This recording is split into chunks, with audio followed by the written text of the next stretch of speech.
Panginoon si Jeremias sa pintuan ng templo at ipinasabi ang ganito, "Makinig kayo, mga taga-Juda na nagkakatipon dito upang sumamba sa Panginoon. Pakinggan ninyo ang salita ng Panginoon, ang Diyos ng Israel. Baguhin ninyo ang inyong pamumuhay at kayo'y papayagan niyang manatili rito. Huwag ninyong dayain ang inyong sarili sa paulit-ulit na pagsasabing, ito ang templo ng Panginoon, ang templo ng Panginoon. Hindi kayo maililigtas ng mga salitang iyan. Magbagong buhay na kayo, maging makatarungan kayo sa isa't isa. Huwag ninyong aapihin ang mga dayuhan, mga ulila at mga balo. Tigilan na ninyo ang pagpatay sa mga walang kasalanan sa pook na ito, sapagkat ito'y banal. Talikdan na ninyo ang mga Diyos-Diyosan pagkat ito ang magiging dahilan ng inyong kapahamakan. Kapag sinunod ninyo ito, mananatili kayo sa lupaing ito na ibinigay ko sa inyong mga ninuno upang maging tirahan ninyo magpakailanman. Bakit ninyo paniniwalaan ang mga salitang walang kabuluhan? Kayo'y nagnanakaw, pumapatay, nangangalunya, nanunumpa sa di katotohanan, naghahain kay Baal at sumasamba sa mga Diyos-Diyos ang hindi ninyo nakikilala. Ang kinamumuhian ko'y siya ninyong ginagawa. Pagkatapos, pumaparito kayo sa aking templo at sinasabi ninyo, ligtas kami rito. Bakit? Ang akin bang templo'y taguan ng mga magnanakaw? Nakikita ko ang ginagawa ninyo. Akong Panginoon ang nagsasabi nito. Ang salita ng Diyos.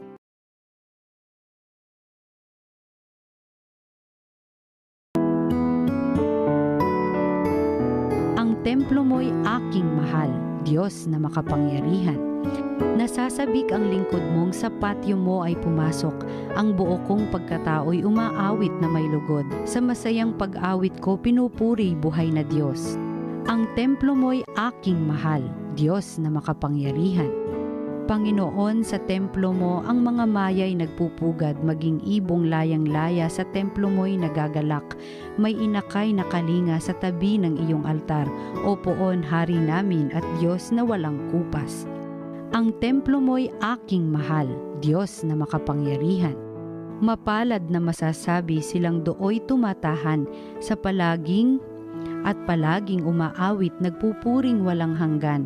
Ang sa iyo umaasay masasabing mapalad din, habang lumalakad lalo mo nga silang palakasin. Ang templo mo'y aking mahal, Diyos na makapangyarihan. Kahit isang araw lamang gusto ko pang sa templo mo, kaysa 1,000 araw na iba ang tahanan ko. Gusto ko pang maging bantay sa pinto ng iyong templo, kaysa ako'y mapasama sa masasamang mga tao. Ang templo mo'y aking mahal, Diyos na makapangyarihan. Ang mabuting balita ng Panginoon ayon kay San Mateo. Noong panahong iyon, inilahad ni Jesus ang talinghagang ito sa mga tao. Ang paghahari ng Diyos ay katulad nito. May isang taong naghasik ng mabuting binhi sa kanyang bukid. Isang gabi, samantalang natutulog ang mga tao, dumating ang kanyang kaaway at naghasik ng masasamang damo sa triguhan. Nang tumubo ang trigo at magkauhay, lumitaw rin ang masasamang damo, kaya't lumapit ang mga alipin sa puno ng sambahayan at sinabi rito, "Hindi po ba mabuting binhi ang inihasik ninyo sa inyong bukid? Bakit po may damo ngayon?" Sumagot siya, "Isang kaaway ang may kagagawa nito." Tinanong siya ng mga utusan, "Bubunutin po ba namin ang mga iyon?" "Huwag," sagot niya, "baka mabunot pati trigo. Hayaan na ninyong lumago kapwa hanggang sa anihan. Pag-aani sasabihin ko sa mga tagapag-ani, tipunin muna ninyo ang mga damo at inyong pagbigkis-bigkisin upang sunugin, at ang trigo'y inyong tipunin sa aking kamalig." Ang mabuting balita ng Panginoon.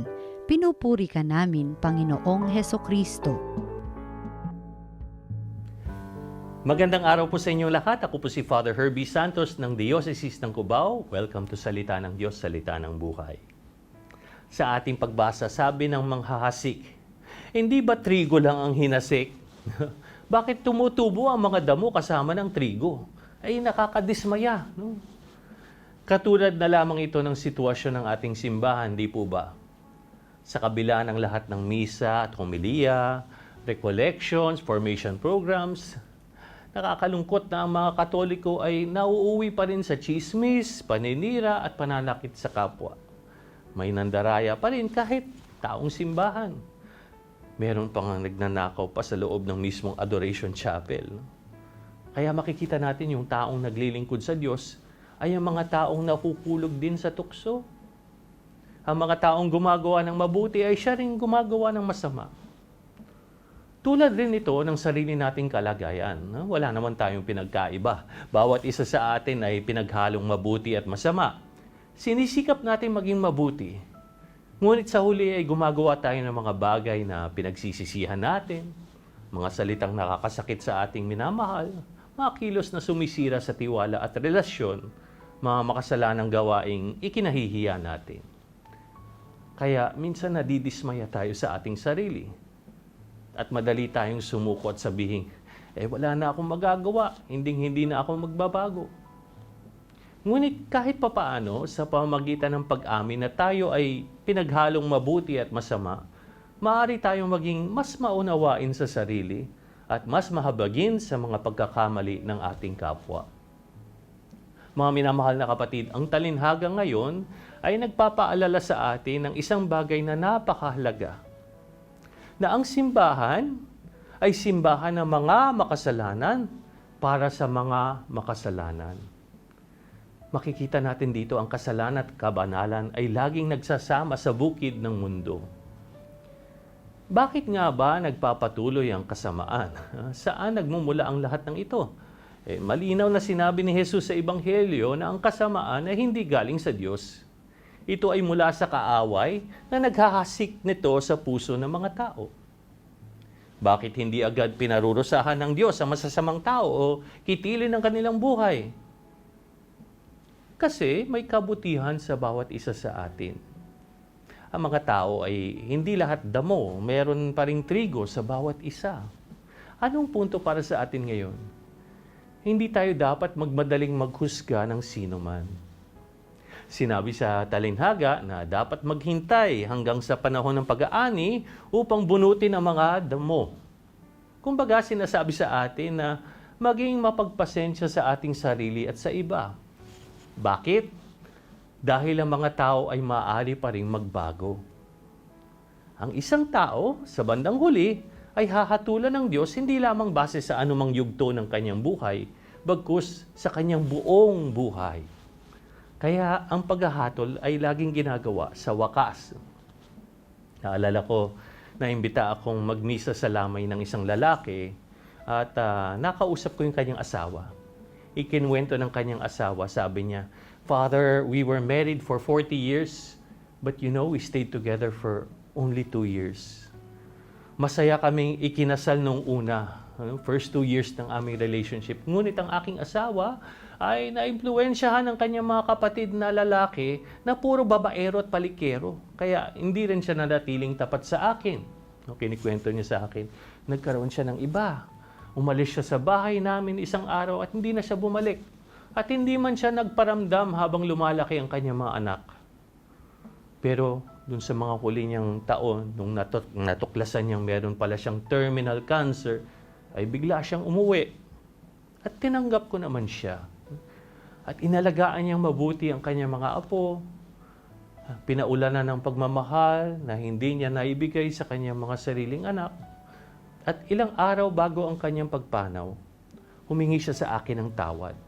Nagsisisi daw siya sa lahat ng sakit na naidulot niya sa aming pamilya. Nagpatawag pa siya ng pare at binigyan siya ng sakramento ng pagpapahid ng langis. Kaya Father, sabi sa akin, namatay siya ng payapa. 1 buwan bago ang aming 40th anniversary. Gusto niya sanang gawing espesyal yung anniversary celebration kasi gusto niya bumawi sa akin pero hindi na siya umabot. So kinikwento ito ng asawa sa akin. Iniisip ko, tingnan mo itong taong ito, na gumawa siya ng masama sa maraming taon, pero mayroon pa palang natitirang kabutihan sa kanyang puso.